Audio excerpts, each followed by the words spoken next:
Marcus wiped the sweat from his brow as he pushed the industrial mop across the gleaming marble floors of the Grandview Tower's executive level. It was 11:47 p.m., and the building was nearly empty, just the way he preferred it. In the silence, he could think about his daughter Emma's upcoming 7th birthday, mentally calculating whether he could afford both the bicycle she wanted and next month's rent. The math never quite worked out, but Marcus had become an expert at making miracles happen on a janitor's salary.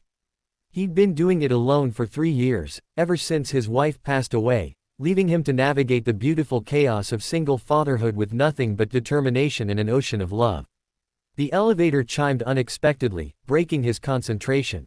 Marcus glanced at his watch, nearly midnight. The executive offices were supposed to be empty by now.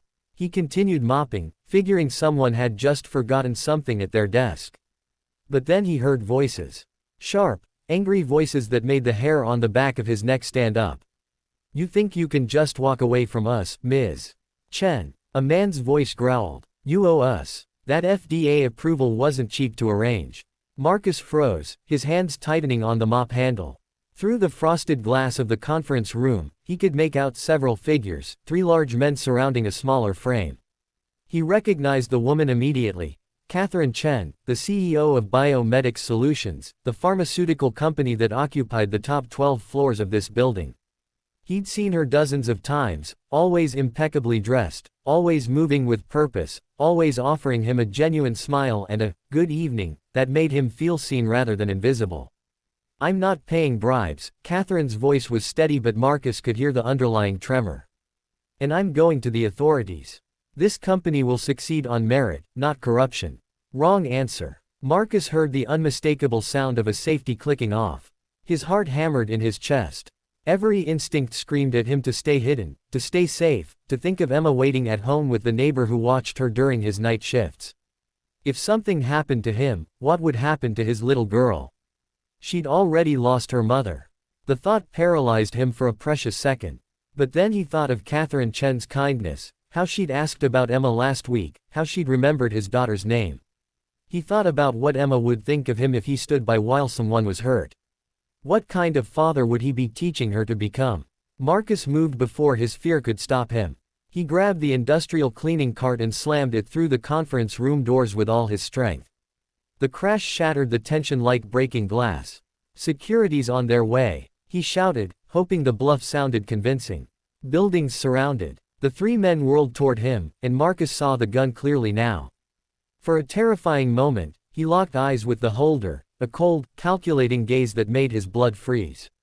Then chaos erupted. Catherine threw a chair at the nearest man while Marcus charged forward with his mop like a knight's lance, catching the gunman in the stomach. The weapon discharged, and the deafening crack echoed through the office as the bullet shattered a window behind them. "Run!" Marcus yelled, and Catherine didn't hesitate. They bolted for the emergency stairwell, the sound of pursuing footsteps thundering behind them. Marcus's lungs burned as they flew down the stairs, his hand gripping Catherine's arm to keep her from stumbling in her heels. Somewhere around the 23rd floor, he heard the blessed wail of sirens, real ones this time. The footsteps behind them stopped, then retreated. They burst out of the building into the cool night air, gasping for breath. Police cars were screeching into the parking lot, lights blazing. Later, Marcus would learn that Catherine had managed to trigger a silent alarm on her phone during their escape.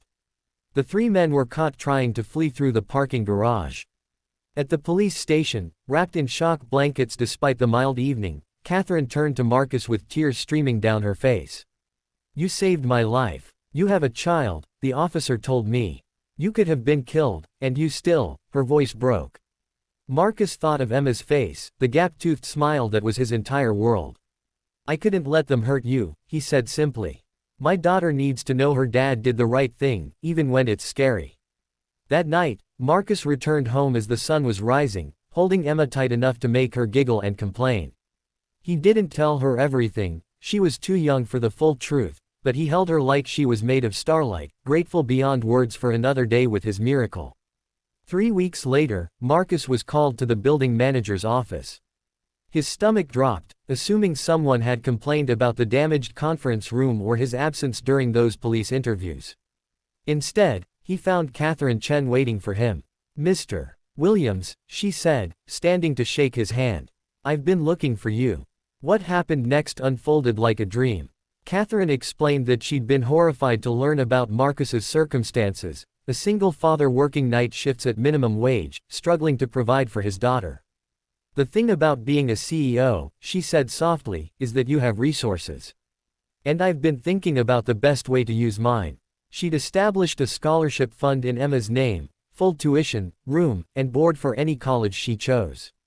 She'd created a new position in Biomedics's Facilities Management Department, Director of Safety and Security Operations, with a six-figure salary and day shift hours. And she'd personally selected a 3-bedroom house near a top-rated school district, with a backyard perfect for a little girl who loved to play outside.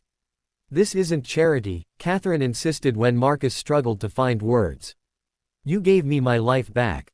You let me continue the work I'm doing. We're 3 months from releasing a medication that will help millions of people with diabetes afford their insulin. Every life we save, every family we help, that's partly because of your courage. This is just evening the scales. Marcus broke down then, tears of relief and gratitude and overwhelming emotion streaming down his face. For 3 years, he'd carried the weight of the world on his shoulders, never complaining, never asking for help, just grinding forward with love as his fuel. And now, because he'd chosen courage over fear, kindness over self-preservation, everything was changing. On Emma's 7th birthday, Marcus gave her the bicycle she'd wished for. But more than that, he gave her something priceless, the story of why doing the right thing matters, even when it costs you everything. He told her about being scared, about wanting to hide, but choosing instead to be brave for someone who needed help. Did you know she'd help us back? Emma asked, her small hand in his as they walked through their new neighborhood. No, sweetheart, Marcus said honestly. You don't help people because of what you might get back.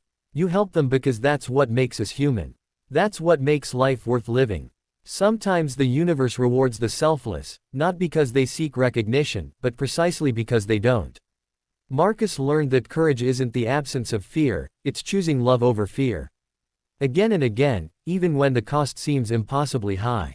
And sometimes, when you save someone, they save you right back.